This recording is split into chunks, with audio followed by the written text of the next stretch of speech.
ओम शांति दोस्तों। हम स्वस्थ रहें और खुश रहें, इसके लिए कुछ साल पहले हमने अपने सेंटर में कुछ ऐसी रिसर्च की जिससे हम स्टडी कर सकें कि हमारे विचारों और भावनाओं का हमारे पर क्या असर होता है। तो उसके लिए हमने क्या किया था कि हमने एक ऐसा एक EEG होता है ना, इलेक्ट्रोएन्सेफेलोग्राम, जैसे हम हार्ट का ECG कर सकते हैं, ऐसे ब्रेन का हम इलेक्ट्रोएन्सेफेलोग्राम कर सकते हैं। और अपने उसमें मशीन पे इलेक्ट्रोड्स दिमाग पे लगा दिए जाते हैं, सिर के ऊपर कैप भी आती हैं, वो लगा देते हैं और हेडफोन उनको दे दिए गए। और फिर हमने देखा कि पहले तो नॉर्मल जब आँख खोल के बैठे तो उनकी ब्रेन की रिदम कैसी है। तो नॉर्मली जो ब्रेन की रिदम आँख खोल करके होती है वो 13 से 18 होती है एक सेकंड में। 13 से 18 बार ऐसे ऐसे हमारा ब्रेन की वेव्स मूव करती हैं।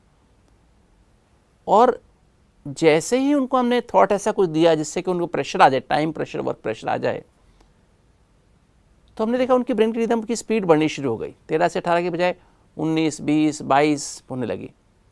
थोड़ी चिंता, एंजाइटी पैदा कर दी कि आपको ऐसा होने वाला है, ऐसा हुआ था, ऐसा हुआ था, चिंता पैदा की। तो देखा और ब्रेन की एकदम फास्ट हो गई, 25, 26, 27, 27, 28 हो गई।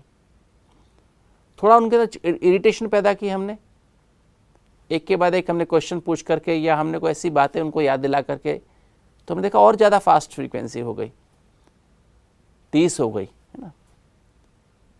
और हमने जो अगर और उनको इरिटेट किया, और ज़्यादा गुस्सा आया उनको, हमने कोई ऐसी बात उनको याद दिलाई जब उनको गुस्सा किया था, तो हमने देखा ब्रेन की फ्रीक्वेंसी और फास्ट हो गई, 35 हो गई। और ज़्यादा जोर से गुस्सा आया तो 45, 40 हो गई। और हमने देखा कि जब उनको और ज़्यादा किया गया तो जैसे उनको रेस के बाहर, जैसे उनको हम क्या सोच रहे हैं, क्या बोल रहे हैं, उनको समझ ही आना बंद हो गया।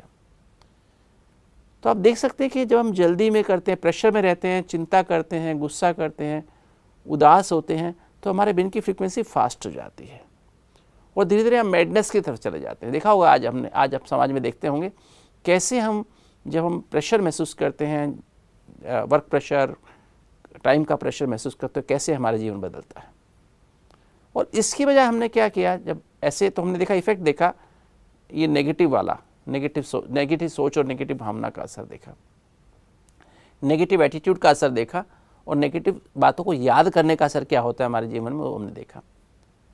फिर हमने इन्हीं लोगों को, इन्हीं पेशेंट्स को या आम आदमी जो थे, जो हमारे स्टडी के मटेरियल थे, उनको हमने क्या किया कि हमने उनको कहा कि लेट अस सी ये मेडिटेशन, राजयोग मेडिटेशन करने का क्या असर होता है। परमात्मा इस सृष्टि रूपी ड्रामा का क्रिएटर भी है, डायरेक्टर भी है और सुप्रीम जस्टिस भी है। और हर आत्मा को उसके इस जन्म और पिछले जन्म के कर्मों के हिसाब किताब के अनुसार 100% एक्यूरेट डायरेक्शन दे रहे हैं। इसलिए अभी तक जो कुछ भी अच्छा हुआ, कोई मेरी दुख के लिए, मेरी बीमारी के लिए, मेरी परिस्थिति को दोषी नहीं है। शायद पिछले जन्म में मैंने इंसल्ट की थी, दुख दिया था, तो मुझे उसका वापस ब्याज के साथ मिला है। और जो अभी हो रहा है वो बहुत अच्छा हो रहा है, क्योंकि अब मुझे समझ आ गई है कि ट्रूथ क्या है। और जो होने वाला है बहुत अच्छा होने वाला है, क्योंकि अब कल बहुत अच्छा, उस परसों उससे बहुत अच्छा। तो इस बात को अगर हम रियलाइज़ कर लें, इस बात को जब हम अनुभव करते हैं, उनको कहा गया आप अनुभव करें, तो वंडरफुल इफेक्ट देखने में आया। 13 से 18 जो रिदम थी, बीटा रिदम, वो अल्फा रिदम में बदल गई, अर्थात 8 से 12 हो गई। तो ब्रेन की स्पीड, जो ब्रेन वेव्स थी, वो स्लो हो गई, उनको अल्फा वेव्स कहते हैं। आंखें खोले खोले कॉन्शियस, हमने उसको, हम हेडफोन में उसको बोल रहे थे, उनकी ऐसी हम देख रहे थे, इफेक्ट देख रहे थे।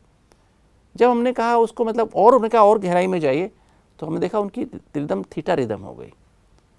तो ये हमने देखा कि सिर्फ सोच का असर क्या होता है, हमारी भावनाओं का असर क्या होता है। क्या आप जब थोड़ी थोड़ी बातें सिर्फ उनको याद दिलाई गई, कुछ बातों में उनका एटीट्यूड बदला गया, तो टीम हमारे जीवन का बहुत ही इंपॉर्टेंट अंग है। और मेडिटेशन, राजयोग मेडिटेशन उसमें बहुत मदद करता है। और उसके लिए जैसे मैंने आपको पिछली बार भी कहा था कि आप सात्विक भोजन खाएं, क्योंकि भोजन भी हमारे मन का निर्माण, टीम का निर्माण करता है।